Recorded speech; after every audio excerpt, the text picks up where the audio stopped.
Okay, thanks. Sorry, everyone. We had a small technical glitch, but we always have a backup streamer, and Terry took over, so I think we're all good. Again, tonight we have a kind of a different program. Normally we have people that talk about imaging and processing and telescopes, but I think that we've all thought about having a telescope in space, which sounds kind of out there, but you know, things change. And tonight, Brad Bueche and Robert Klotz are going to tell us about what it really means to do that and what are the possibilities. And, you know, if we live long enough, we may have a telescope in space one day. But before we do that, I'm just going to review the calendar briefly for a specific reason. We got Brad tonight. Next week, we don't have a show because it's Memorial Day. I hope you all enjoy it. After that, we're going to have Scott Roberts on a topic to be announced. I'm not sure what to be announced is, but Scott's always an interesting presenter. And after that, we have Luca Bartek taking your pre-processing to the next level. And we all could do that. Now, the issue is after you guys to come in and volunteer to go to the astroimagingchannel.org. And we have a little context sheet there. And if you have an idea of what to present, an idea of why your processing is a little different, let us know. Send us a message. Someone will be in contact with you. If you know someone in your area that really gives great presentations, suggest their name, give us their contact information. We need more presenters as usual, and especially coming up in late June and July. So please help us out there. It's your show, we do it for you. And the more presenters we have, the better our presentations are.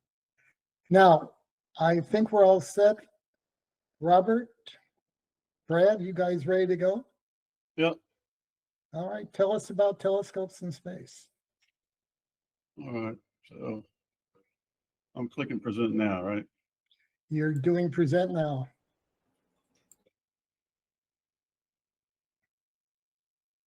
Oh.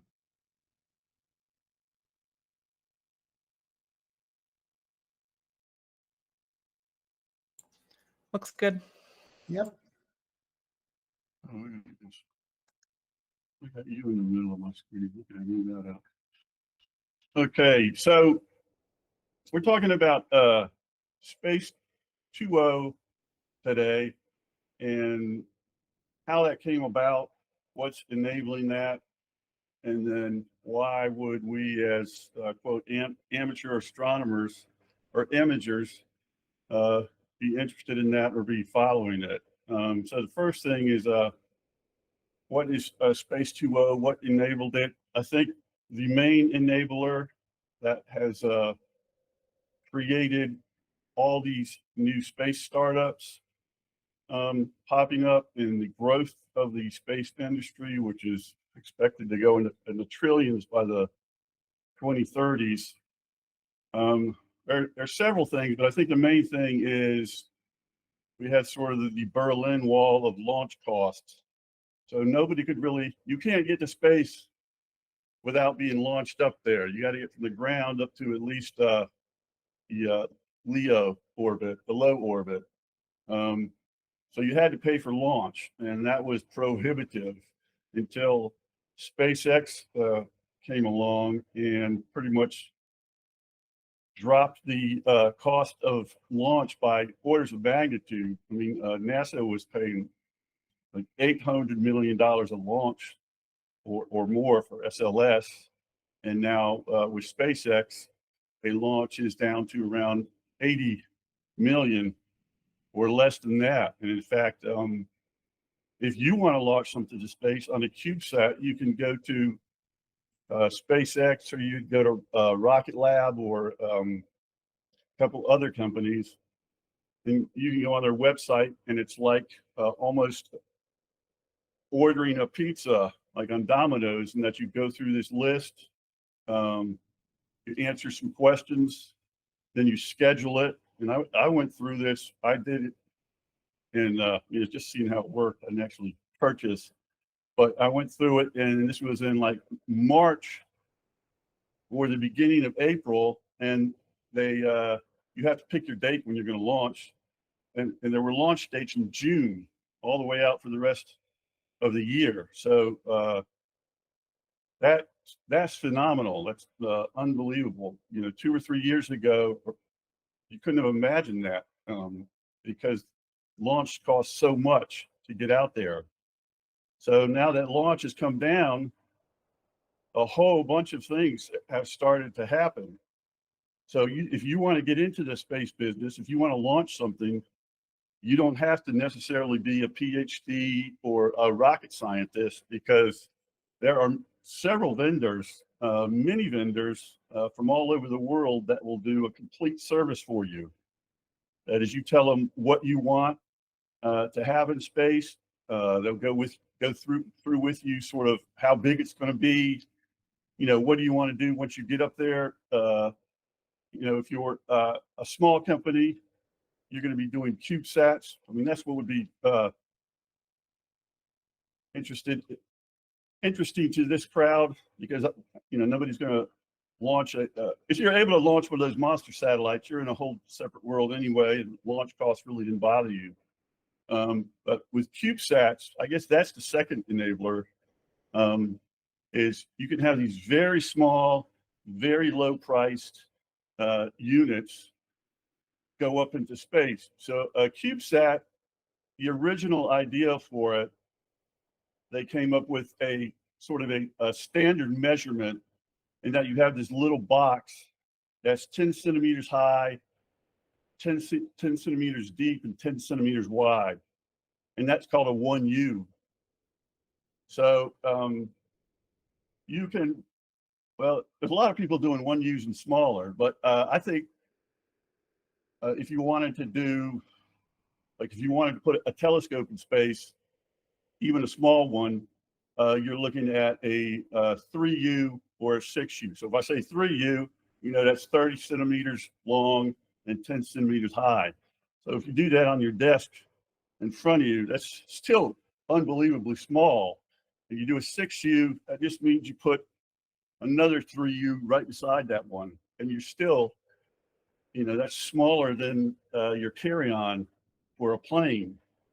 And you can have something operating in space, doing communications, being correctly positioned, taking pictures, and streaming all of that back down in a 6U form factor.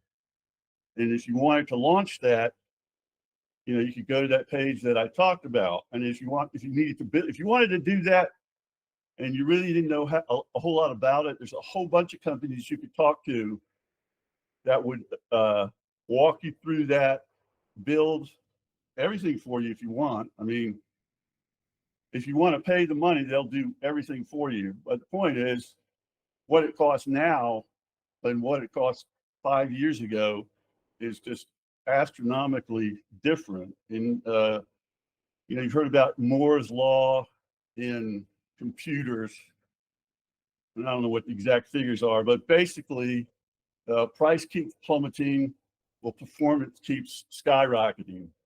And we're seeing that in the space economy, and we're going to continue to see that, and a lot for the same reasons, because a lot of this stuff is based on computers. A lot of this stuff needs processing power. And as that gets smaller and smaller, it becomes cheaper and cheaper, and you can get more functionality into a 3U device. And then the other part of the 3U device, or the other part of launching now, still, and it's always going to be this way, is it's determined by weight. Because a lot of times, the person launching you, that's all they're doing, is they're taking your CubeSat up into space, and then they release you into the atmosphere, and then you're on your own. They've done their part, so they don't really get into exactly what you're doing on that. So I lost my train of thought where I was going with that. But so launch costs came down. Elon, broke the Berlin Wall of launch costs, just obliterated it. And now all these companies are coming in, and there's also all that competition now. So competition is also driving, it's going to drive costs down. It's going to drive that Moore's law. So everything that we're starting to see now, maybe faintly down the road, you can't see it clearly because there's heat shimmering on the road. It's just going to become more and more and more clear that a lot more people are going to be involved in space. A lot more people on Earth are going to be involved in space. Now a lot of times, if you're in this crowd, then you think everybody's interested in space. But then if you go talk to somebody outside of it, they're like, "What?" It's still not pervasive, completely pervasive, like computers are or iPhones. Those are pervasive. But space, going to space, having something up in space, being able to afford things in space is eventually going to be that pervasive as an iPhone. Everybody's going to be involved in it. Because all the same dynamics that caused, Moore's law, the personal computer revolution, sort of the internet revolution, kind of more in line with the personal computer revolution, because prices have come down so much while performance has just skyrocketed. That's what Space 2.0 is. It's this explosion that I think is going to be bigger than the dot-com internet boom of the late 90s.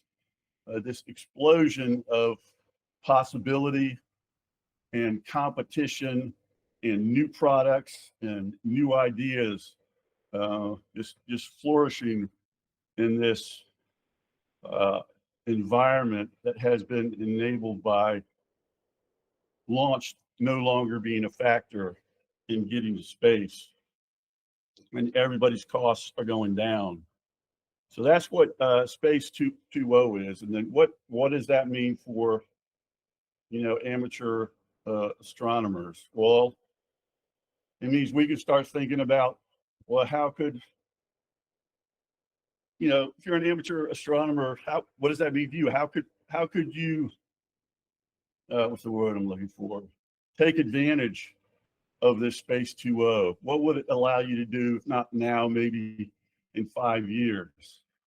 So if you think about it, the launch, getting us from the ground up into past the atmosphere, is also going right through and passing one of terrestrial astronomy's terrestrial telescopes, as opposed to space telescopes problem, which is the atmosphere.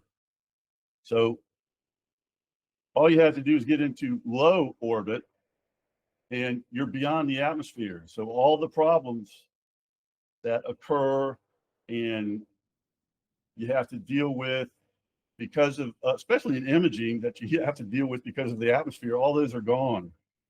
So let's see, it's going to change.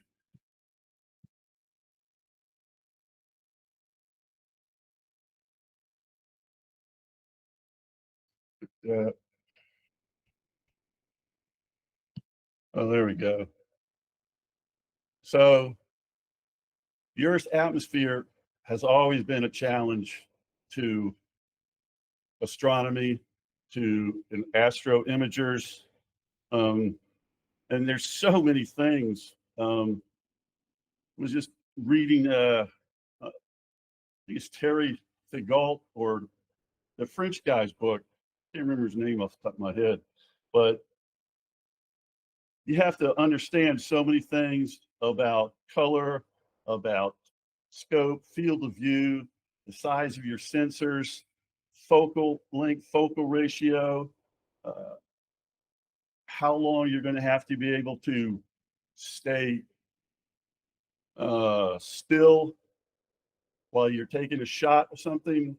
And there's probably hundreds and hundreds of little things that you have to learn about and learn how to do solely because of the atmosphere and the negative impact or challenges it provides to people. And it's very, very tricky. And I think you could read, I don't think anybody knows it completely even yet. And I think you could read a lot of books about it, but because it's still challenging and there's still ways we can do better with it there. But what if it wasn't there? So, that's always been a challenge for astronomy, whether you're imaging or observational or whatever. I mean, spectrometry, that's not going to go through clouds are there. There's a whole bunch of reasons why if you take the atmosphere out, things change. And it's not just the atmosphere, other things change too if you are in space versus on the ground. So therefore, there's other obstacles than just, say, the atmosphere. If you're down on the ground, you get daytime hours. So if you're not doing solar imaging, you got 50% of your time is gone right there. Approximately 50% of your time is gone because the sun's up and you can't do observational astronomy and you can't do imaging. The other thing is cloud cover, which is just the atmosphere. Obviously, we always go, I check, what is it, clear of the night, or good to watch, good to stargaze every night, which isn't always right. So I always go out and check no matter what it says. But, even with a clear sky, you have that atmosphere and there's challenges in there. With the upper atmosphere, there could be disturbance. There could be a jet stream going across. It's going to cause you problems, even if it looks completely clear. But of course, if there's clouds, that's just another factor on top of all the little details, hundreds of details that you have to deal with just the atmosphere, even if it looks clear. So seeing, that's part of what I'm talking about there. All these, you get these programs that check for you the night sky. There's 7 or 8 attributes that they'll track across hour. And each one of those can affect whether it's a good night to do stargazing or a good night to do imaging. And then, of course, there's light pollution. So if you're down here on Earth, you're going to have to deal with light pollution. Where if you go up on the other side of the atmosphere, I mean, it's kind of, I don't know what the word is that I'm looking for, but because all you do is pop over onto the other side of that atmosphere and all these problems disappear. It's going through sunlight daytime here. And I did this research with Chat GPT, looking for different places in the world and how many hours of daylight they had. So, in Alaska during the summer, you can get a lot of hours of daylight each day. So you can't do astronomy during that time if you're up there. Even in Chile, we're I don't know, how do you pronounce that? Cerro Parano with the VLT, they get 13.5 hours of daylight. I don't know if their summer solstice is at June or in our winter. But you still, that's more than half of the day that you can't do imaging. So that's pretty much true all around the world. That doesn't have anything to do really with the atmosphere, but it is something you can avoid or get around if you're out in space, even if it's just a low Earth orbit. So again, clear skies. At any one point in time, 67% of the planet is covered in clouds. And so I went and did this research because I wanted to, pose the questions this way and see what the research came back and told me. So 75% of the Earth experiences less than 250 clear nights per year.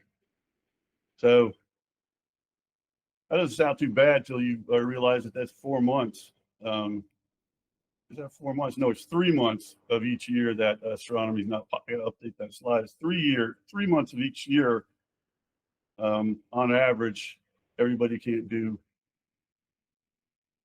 observation or imaging, and that's on top. That's, there's still everything else with the atmosphere that you have to deal with besides just having a clear night. Even a clear night, there can still be issues where the scene isn't good.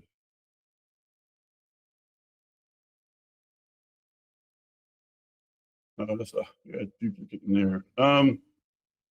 Well, so let me go back. So I guess we can open it up to questions now. If anybody has any questions on this. Hey, Brad, I think it's worthwhile to sort of walking them through the differentiators on image exposures, earthbound versus space as well.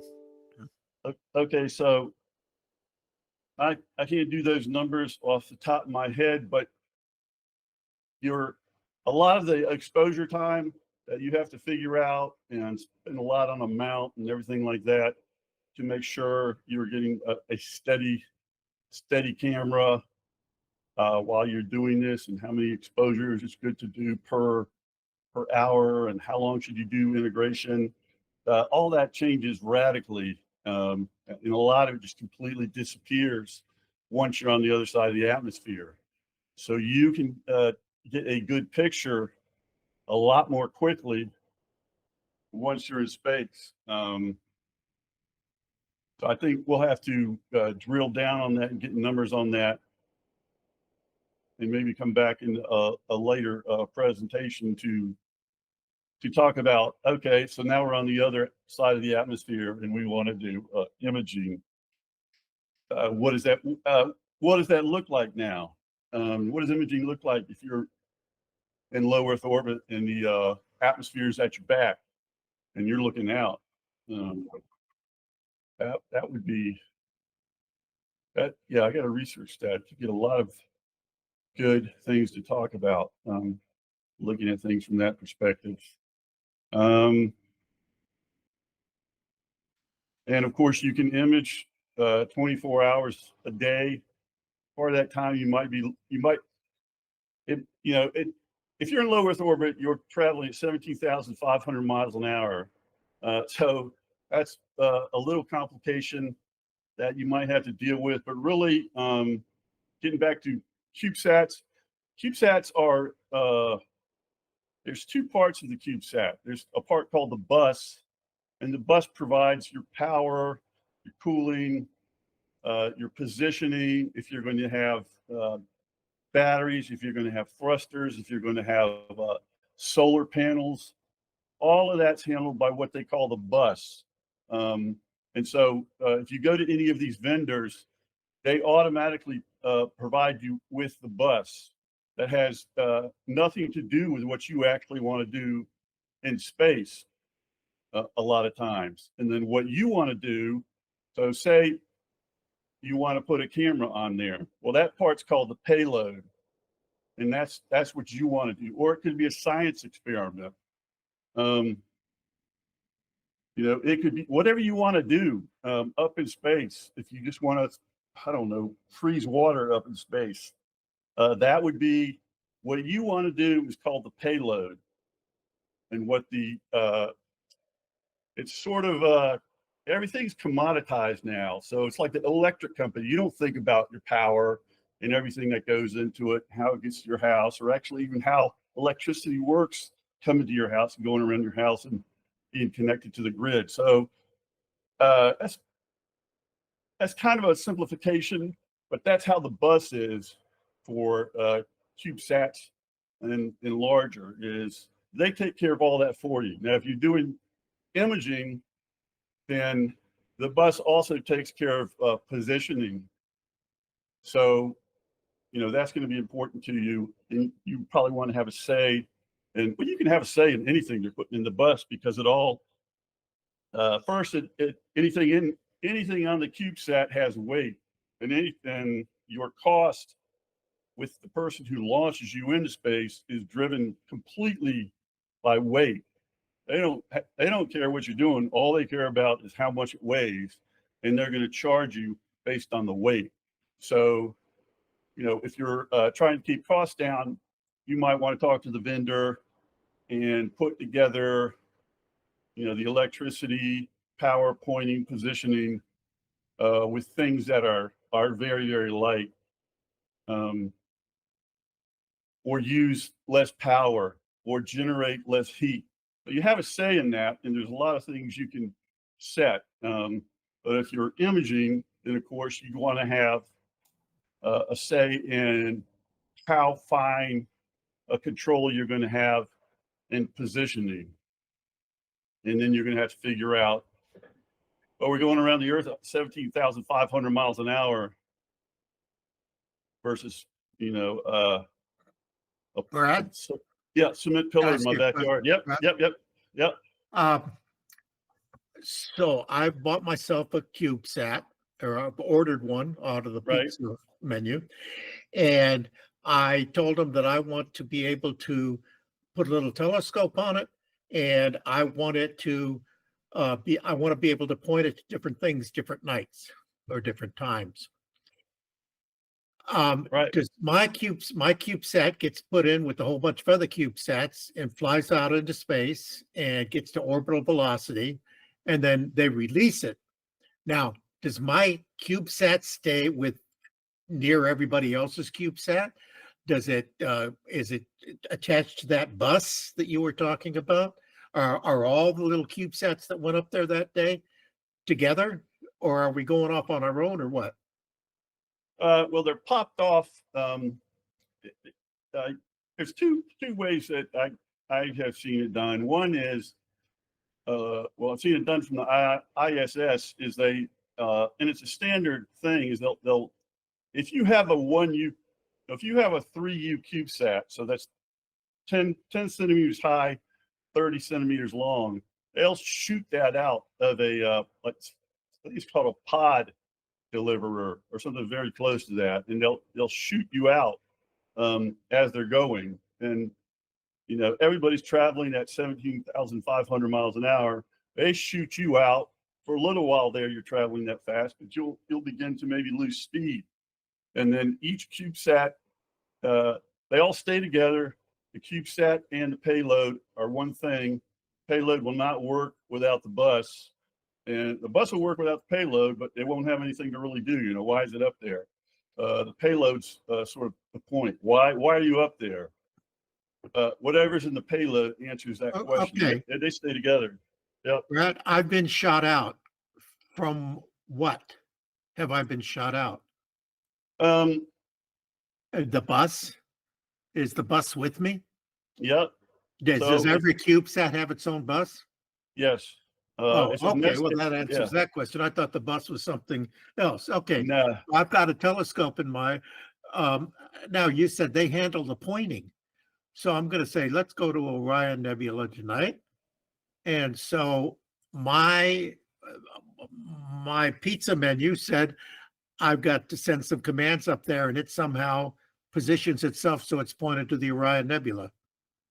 Right. Well, you could have. That is correct. It's got an ACDS system, and basically what that is it's got a camera on it, which basically connects to a star chart. It understands where you are in the sky, and then fundamentally what it does is it takes the data from the database of where things are located in space, feeds that into the telemetry computer system, and then the computer system basically takes reactionary wheels or electromagnets and basically creates movement for the CubeSat to put the CubeSat on the terrestrial or celestial body that you're looking for, and then we'll actually keep that on site as it's shooting through space at 17,000 miles an hour. It will continue to adjust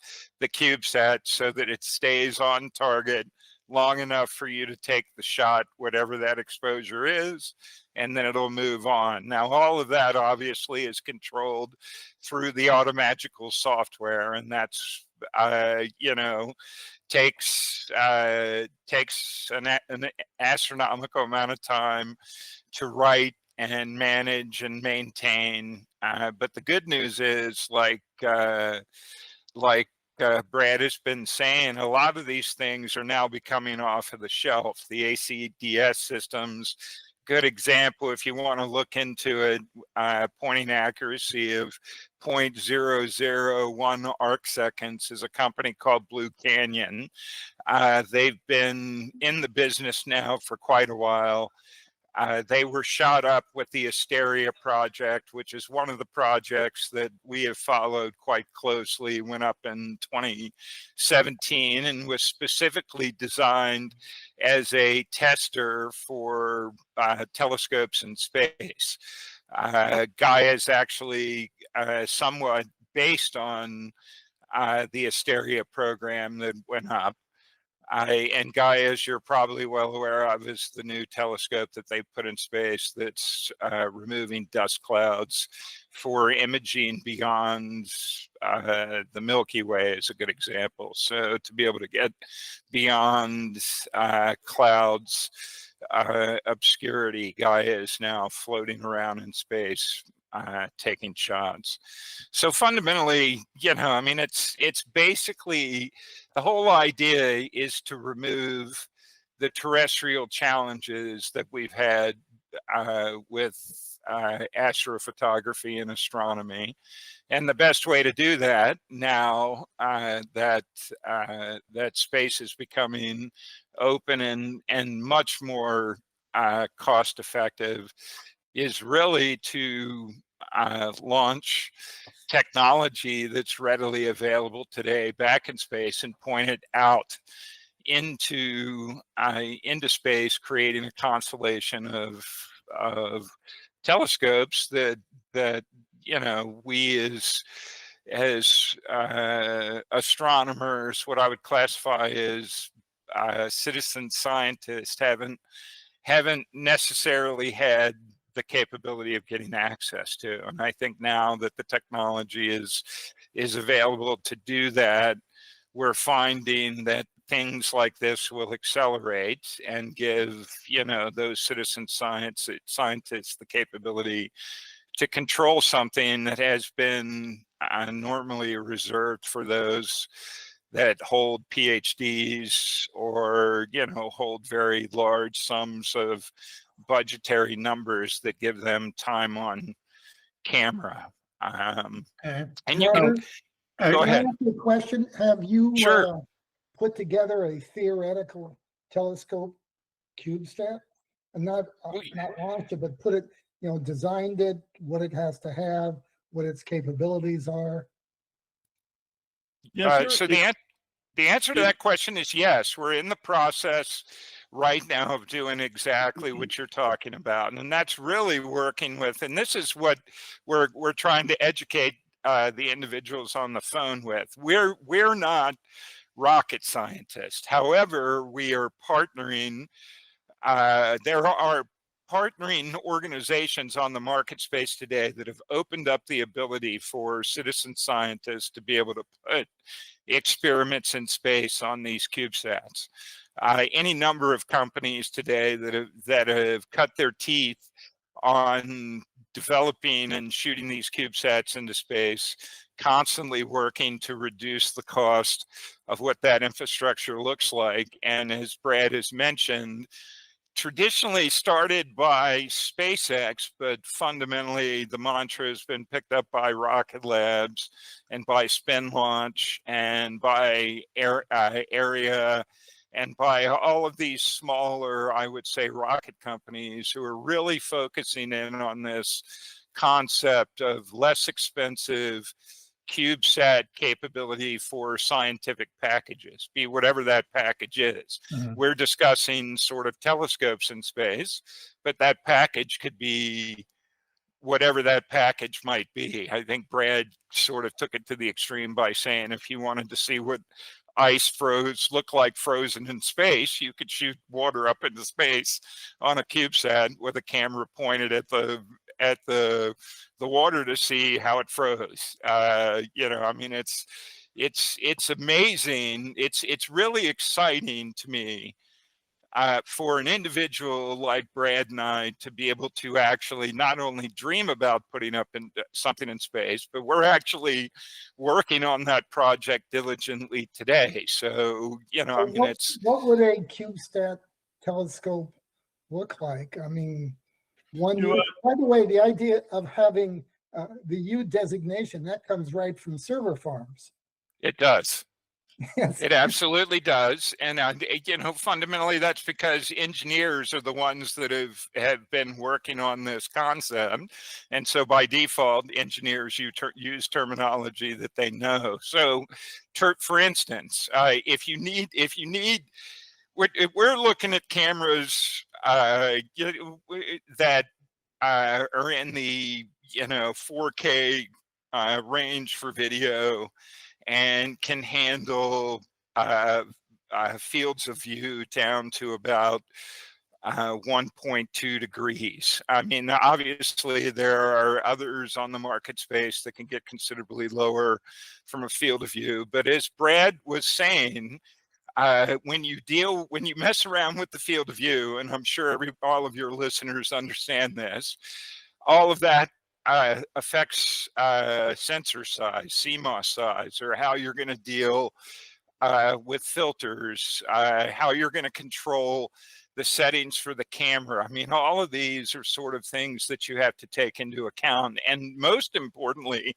it's not like being able to go out to Best Buy and pick up a PTZ camera and shove it in a 1U and shoot it into space. I mean, you have to be concerned about radiation. You have to be concerned about gravitational forces. You have to be concerned about vibrations. Yeah, I mean, there's resonant frequencies. There's just any number of things that go into making sure that something like this is successful. And that's where choosing your partners wisely, we found, is very important. And if we were to give your listeners, if the number one takeaway that they took away from this meeting or this discussion was that choosing your partners wisely is the most important thing, then I think we've gotten our point across. You would be surprised if you just do a Google search on the number of vendors out there that are pitching CubeSats and building out a CubeSat to your payload specifications. You would be shocked at the number that comes back. So due diligence becomes very important. You know, colleges, they have their school kids build these things, and you know, they do it in clean rooms, and then they ship them off, and they have to package them up. But fundamentally, the whole concept of CubeSats came from individuals understanding that there was space in the rockets that weren't being utilized effectively, and so they could shove these conceptually very small compact units that they could basically just blow out into space with high pressure air into a trajectory anywhere from, you know, MEO, or not MEO, or what they call VLEO, which is very low Earth orbit at about 120 kilometers, all the way up to about 2,000 kilometers is where you're looking at sort of the LEO space. Yeah. Before we get, are we into questions now? Brad, yes. Did you finish your presentation? Have you said what you were going to say today? Yes, I'd like to take it into question, but I wanted to answer one question. Is if you want you can't visualize this in your mind, go to Google Asteria, ASTERIA. That is a mission that NASA did. That'll take you to their mission page. You'll be able to see what that CubeSat looked like, how big it is. And I don't know if on that page they show you the insides of it. You get a nice picture of it being in space. I think it's a drawing what they have there. But that CubeSat was first came from a concept at MIT. Sarah Sager. It was a CubeSat put out in 2017 to get pictures of exoplanets. And they successfully did that for, I think it's called, I don't know if I'm pronouncing it right, but it's Cancri E. And they got a 20-minute long exposure for that. And I can't even remember the arc, but I think for 20 minutes they held to less than 1 arc second. So that was the best positioning at the time that anybody had ever done with a CubeSat. But you can see, and if you want to research more in Asteria, that'll give you all the facts on that. Yep. Brad, just a minute ago, Robert asked us to, when we can, let me see, entire screen. I'm going to share my screen for a second. Okay. Or at least I think I am. So I got to let and this may completely screw it up. Oh, you've got to stop sharing. Okay. Yeah, and since we're having a discussion, you might as well start. Okay, and I'm going to share my entire screen. Share. It's not sharing. Why is it not sharing? Entire screen. Maybe it doesn't have any manners. There we go. And I'm going to take that down. And he said, so go Google suppliers for CubeSat.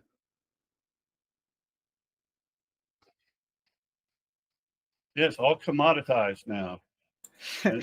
Growing every day. You get my point? Okay, that's enough of that. And stop sharing, Alex. I have some questions. Molly, did you see that you go right ahead.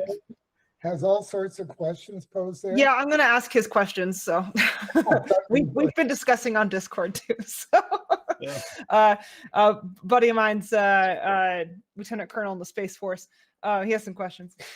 And I have some too. What's the given like the sun how you have like you only see between the sun and like your target being blocked on the other side of the Earth, what's your duty cycle for a given target in general, as opposed to like the day and night cycle? That's a fair question, and I think initially in the demonstrators that'll be more important than it will be once we get to a constellation. The whole idea of putting these up into space is to actually make them act as one telescope. So fundamentally, if you've got 4 of them flying on a trajectory, you could tie all 4 of those together and get a much better image of your target than what you could get off of a single camera. But to your point, essentially the software that we're working on initially will figure out where the element is in space relative to where the CubeSat is, fly on a trajectory necessary to get to where it needs to put a camera on target, keep it on target long enough for the exposure, and then move on to the next target while it's doing its orbit in space. I mean, obviously, the more you get into the constellation, the more effective what we're talking about becomes. So 1 is a sample of 1, 2 becomes more powerful than 1, 3, 4, 5, 6. So the whole idea for the amateur astronomer is to get sort of eyes on targets, much like any other scientist would have capability to do, with technology that might not be as expensive as the technology that's in space today, but at least it's technology that gives them something that they don't have today, which is the ability to do it directly from space. What kind of lifetime what kind of satellite lifetime are we talking about here, particularly with what sounds like a lot of fuels expended and all the reorientation, I'm guessing? Sure. So that's a good point.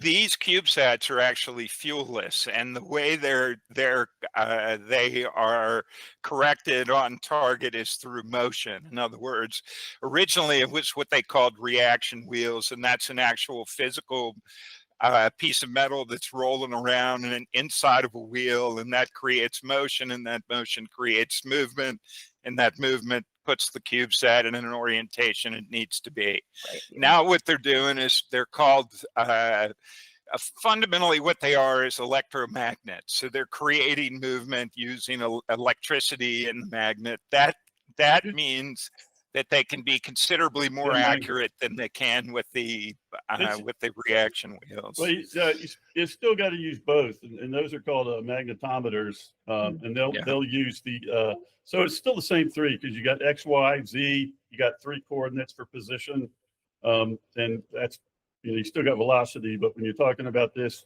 they're not worrying about velocity. So the magnetometers, there are 3 of them, so they can align a little bit.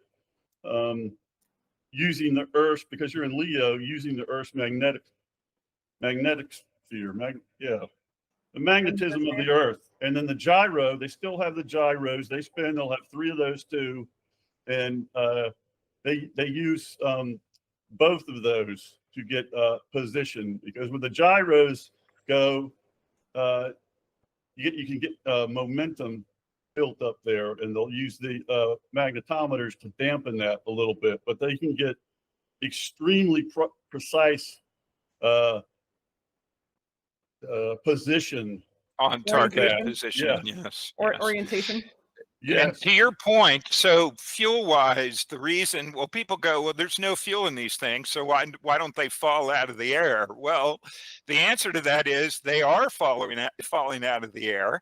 They're just doing it at a very slow rate. So essentially, your standard time, assuming you've got a good entry and assuming that the rocket doesn't blow up and that everything goes well, and you get it into space and they insert it accurately, you're looking at about a 5-year life for these CubeSats in low Earth orbit. And the reason for that is because the Earth is spinning, they're going at 12,000 miles an hour, 10,000 miles an hour. And so it's almost like centrifugal force.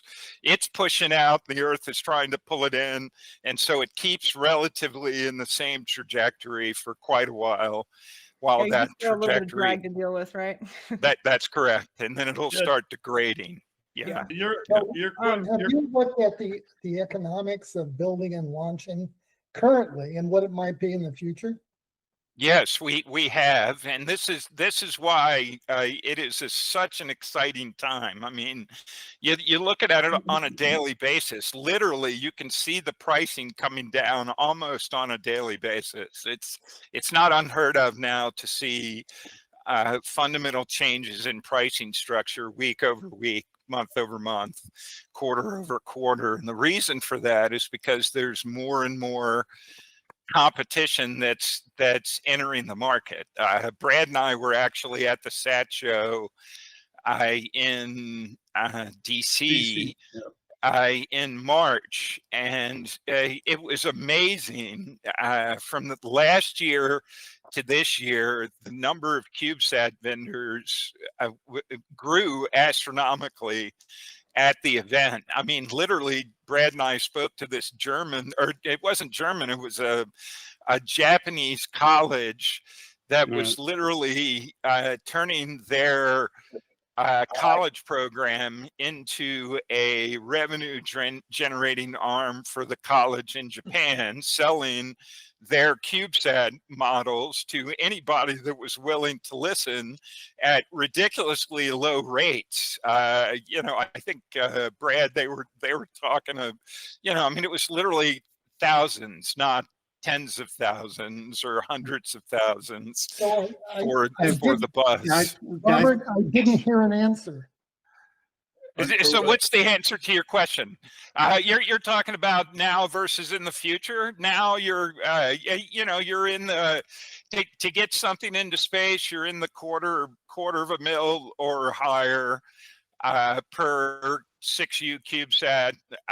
And fundamentally, over the course of the next year or two, you're going to see that drop astronomically. Yeah. Brad and I believe that it's going to at least be half. Yeah. Okay, So the hey, future's before easy. we It's go going to too be much further, less. folks, just remember, one of the things that makes the Astro Imaging channel different is that people can ask us questions live. And we Sure. have collected a few questions. There's one fella that apparently is really interested, named Daniel. And Yeah, he those wants are the to ones know. I was trying to ask. I've been working on asking. Yeah. Yeah, okay. How are we on them, Molly? So, in terms of like power expenditure versus sun soak time, you got a lot of power with transmitting. You got a lot of power with thermal control, with orientation. How's that looking? Yeah, so that's a great question. This is why the bus becomes so important. I mean, our payload space for a camera is about 3U. And so that gives the bus about 3U's worth of space. And that's the compute, the power, command and control, all the other elements other than the camera and how to control that camera in our case.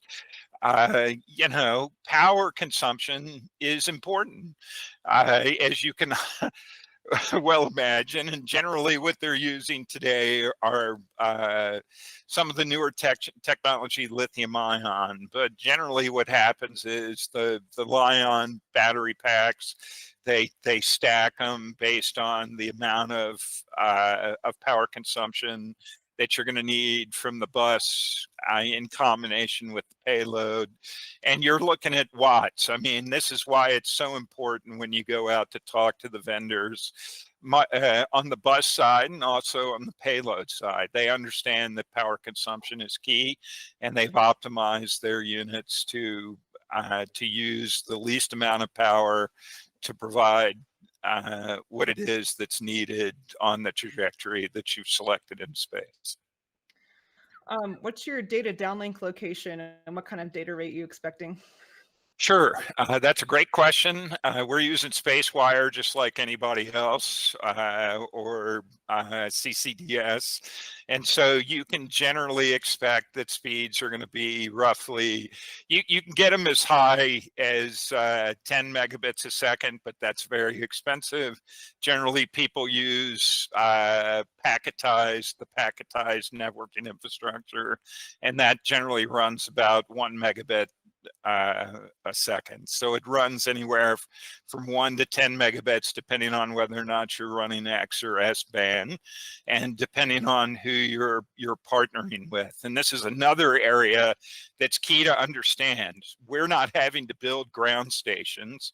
We are partnering, or can partner, you can partner with ground station organizations that have telemetry stations spread out across the United States. For instance, Starlink actually has 25 of those spread out across the world for downlink from their satellites that they have in space. So you'll be able to have worldwide downlink and not just over the States? That's correct. Yeah, we do. Essentially, what you do is you partner with an organization that has downlink stations spread out across the world. So I see that you have like a camera and some telescope designs on the website. Is that kind of finalized, or is that just what you're looking at right now? So fundamentally, it's generally what we're looking at right now. We've got some time before the payload needs to be picked and finalized. But generally, the companies that you're looking at. So if you're looking at that Cayman as an example, or at the Chameleon, that's an example of a company called Dragonfly. And again, back to what we were talking about, we're fundamentally partnering with organizations that have already done the heavy lifting, and then your base could do just the same thing. So Dragonfly is a really good example. They fly, if you're familiar with a company called planet.com, essentially what they have is a constellation of CubeSats in space. They're using Dragonfly cameras, not pointing out, they're pointing in, and they're imaging on every second that they fly over the Earth. shots of Earth. And they're using a technology very similar to what can be used to image the stars. They've just chosen to point that technology inward versus out. And on the website, you showed the 3 different bus like kind of levels, like the light and the mid and the max. I guess looking at a particular one of those, or still deciding, or a combination of those? We do. We believe for the first 2 launches, we're going to be focused squarely on the 6U space. And the reason for that is because we feel the payload is going to be about 2.5 or 2U, which is going to give us about an additional U of space that we can play around with, maybe some other camera packages to see how they do when we fly them. We're also go going ahead. to talk to the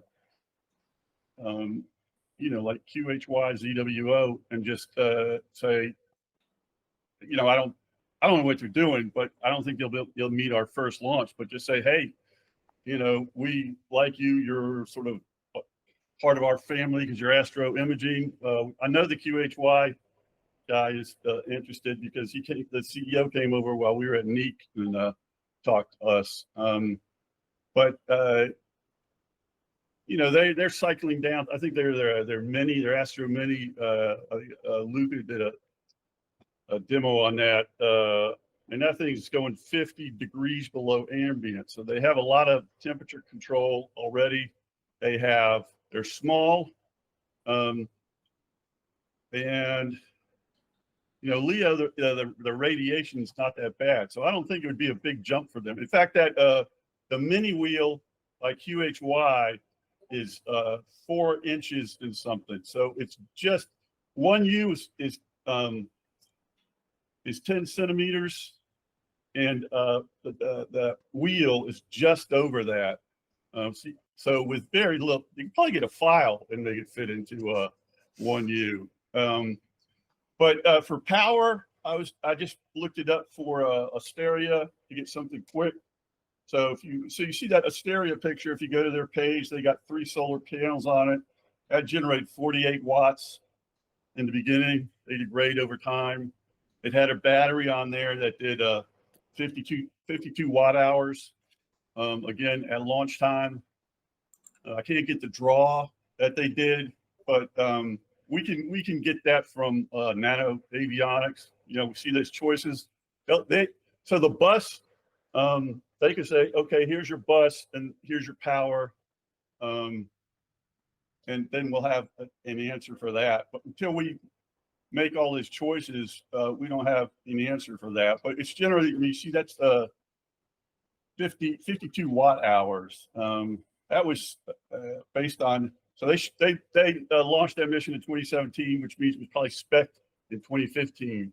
So in 2015, you could go out there with a battery that gave you 52 watt hours, and it's rechargeable. So it's going to be rechargeable by the solar panels doing 48 watts. But see, this is why we're so focused on working with partners who have done this in the past. I mean, obviously, we want to open this up. The whole idea is to get something that's usable by everybody.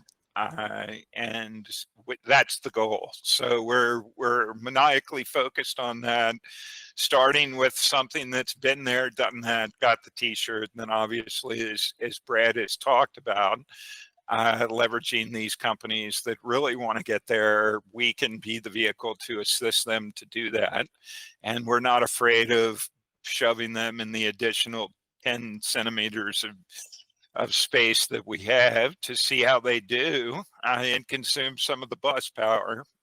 Just working with our partners to make sure that happens. And then ultimately, it's really to be able to allow citizen science. I mean, one of the things that Brad and I are maniacally focused on is to provide a platform that anybody can go out and make some discovery that wasn't even, no one was aware of. So the idea is to get something up there to make that feasible. And that's, you know, that's the One, plan. this is just one So more. the from idea me. is that anyone that happens to have $250,000 lying around. Yeah, well, today, but it's gonna go down. Or $125,000. Or Sure, even, in a year, 125,000. A year after that, 75,000. No, Yeah. I think you really need to think about this a little differently. I think there's an opportunity for like-minded individuals to create a star party. Call it that. People get together and they basically say we're going to make this happen and we're going to open it up, and that's what Brad and I are maniacally focused on. So it's really taken this to the next level. It's not to replace, it's really to augment.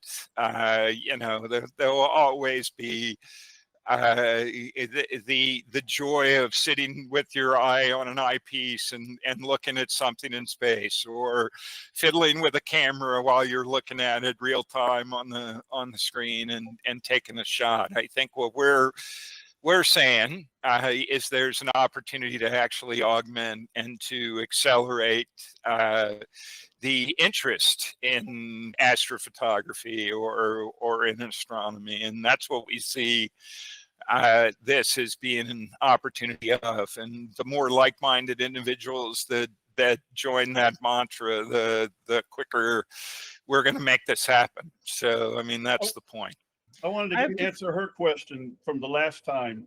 So if you get 4 assumptions, or it's sun synchronous, it's outside of the Earth's atmosphere. It's going 90 minutes is a orbit. It doesn't orbit every 90 minutes, so you're going to get 16 orbits a day. So that translates out to about 160 minutes of time on your target per day with one CubeSat spinning around the Earth. But the other part of this is we want to get a constellation up there. So we're going to have a circle of CubeSats going around the planet, and they're going to have one operating system. So they'll be able to trade off who's following what target. So you could conceivably, however long you wanted to have it, once we get enough to where we can always have a CubeSat looking at that target, then you could just say however long you want to do it, it'll do it. But with one, it's 160 minutes, and that may not sound like a lot. Depends. But this is with no atmosphere, so it's crystal clear. Like, you ever look at those EVA pictures? I love looking at EVA pictures because they're so unbelievably clear and high res, and that's because there's no humidity there, no smog, nothing. So just think of how clear those are, and then that's what you're going to have all the time. Just one more from me. I know there's a lot still going on, but do you have any kind of approximate target date for launch? We do, and it's very aggressive. We're looking at by the end of December, we'd like to have our first flying. So we've backed into that. We're talking to the vendors. We're picking payload. We're working application side. So, fundamentally, we want to get it up there as quick as possible, get as many people eyes on, and iterate as we move forward with capabilities. And that means outside of the visual spectrum. I mean, ultimately, these cameras that we're looking at can go IR, they can go X-ray, they can go hyper spectrum. So it would be really cool as an amateur to be able to actually do some citizen scientry around some of the spectrums that you normally wouldn't have the capability to gain access to unless you had, $150,000 sitting around for some of the camera tech. So, I mean, ultimately what we'd like to do is be able to get some of these hyperspectral cameras up into space as well and start doing some pretty unique stuff with those. But we also know nobody's going to take us seriously until we have something up there.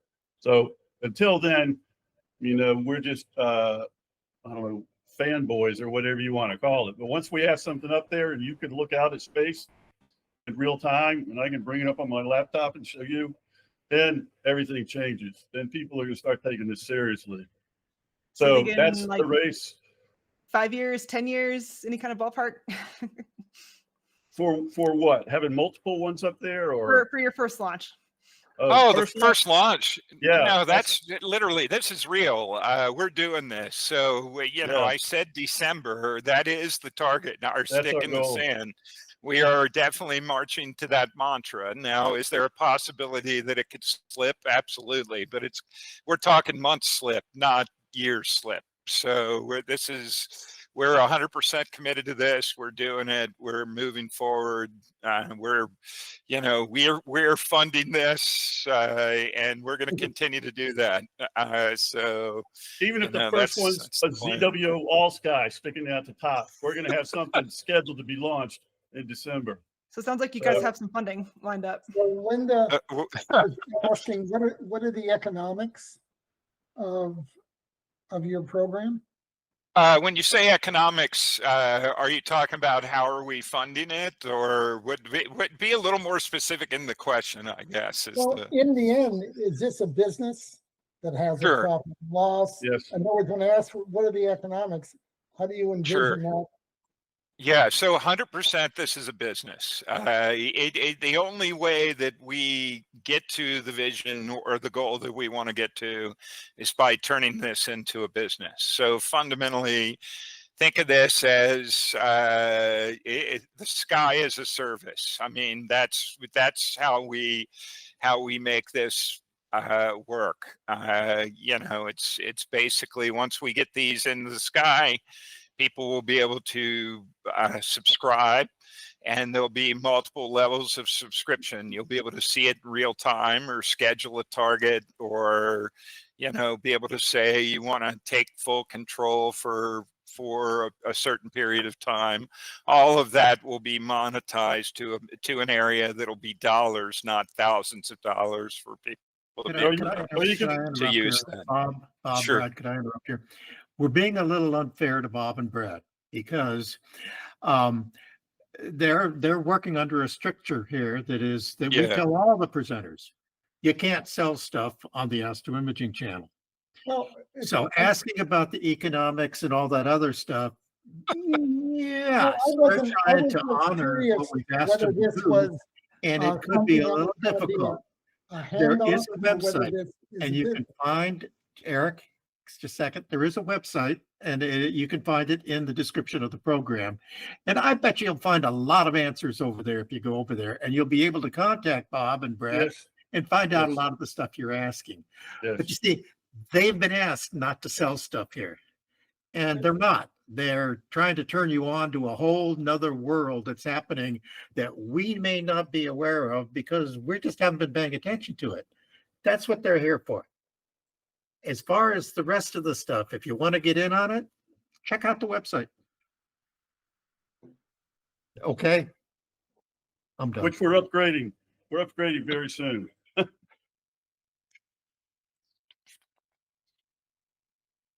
Eric? We're doing. When Robert said something as a service, the other thing that brought up this just sort of tells you how fast things are moving and how things are changing is Amazon already offers ground station as a service. So they have a virtual service that you talk down to. You're actually talking to an Amazon POP, point of presence, versus a real ground station. The ground station exists only in software within Amazon. So the whole notion of a ground station has become virtualized and is a software process running in Amazon, just to let you know how fast things are moving along here. And this is all before AI has really slammed into all of this. That's going to fundamentally, make this bionic, put it on steroids. It's going to accelerate even faster, which means costs are going to go down faster, and breadth of services and competition is going to go up. So it's a bright future. It's really exciting to be here right now in this industry. Well, I think that kind of wraps things up. If we've answered the questions online, are we all set? Can we thank Brad and Robert for a great presentation, something for us to think about. Yeah. I'm thinking about, when does Amazon sell CubeSats online? Mm, You don't laugh. There is an organization out there called AMSAT. If somebody wants to actually do some cool stuff with CubeSats, you can go to AMSAT, and basically what they sell is a fully functioning CubeSat simulator. It's a 1U Oh, yeah. CubeSat Yeah. that people can actually program, communicate with, play with. If you actually want to communicate with the AMSATs that are in space, you can do that with a ham radio antenna. Fundamentally, just point that up into space while one of them's flying by, and you can actually talk to somebody in Japan from here in the States by bouncing it off one of the CubeSats that AMSAT has in orbit.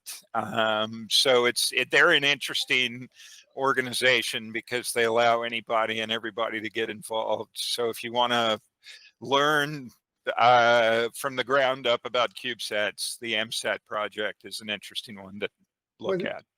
Robert, was that a pun or is it just accidental? Which one? I'd look at? Yeah, that was Yeah. a pun. Yeah. Yeah, we're always running into that. All right, well, I think we're all set.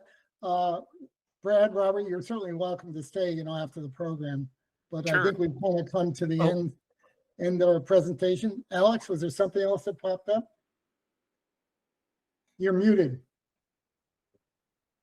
Alex, you're You're muted. still muted. You're still muted, Alex. You're on mute, Alex. Oh, pardon. I saw that. There is a book called Space 2.0. Okay. Oh, Yes. good. Yeah, there is a book called Space 2.0. I checked it out this morning. And There are it's actually about 2 all of the them. stuff you were just talking about. So you guys might be interested in that. All Yeah, right, you know we, what? we released it just before the meeting, so that's good. Yeah. All right, let's all say good night to our audience. Thanks Good for night. hanging in there with us. Thanks for night. taking the time and listening to an old person Night. talk. We Hey, appreciate listen, it. we got several old people here. Have Yeah. a happy holiday next week, and we'll see you in 2 weeks. And don't remember, if you're interested in making a presentation on the Astro Imaging channel, just give us a note from the astroimagingchannel.org, and we'll discuss putting you on. So with that, who's running the show tonight? Terry? Terry, if you're running the show, you want to take us out?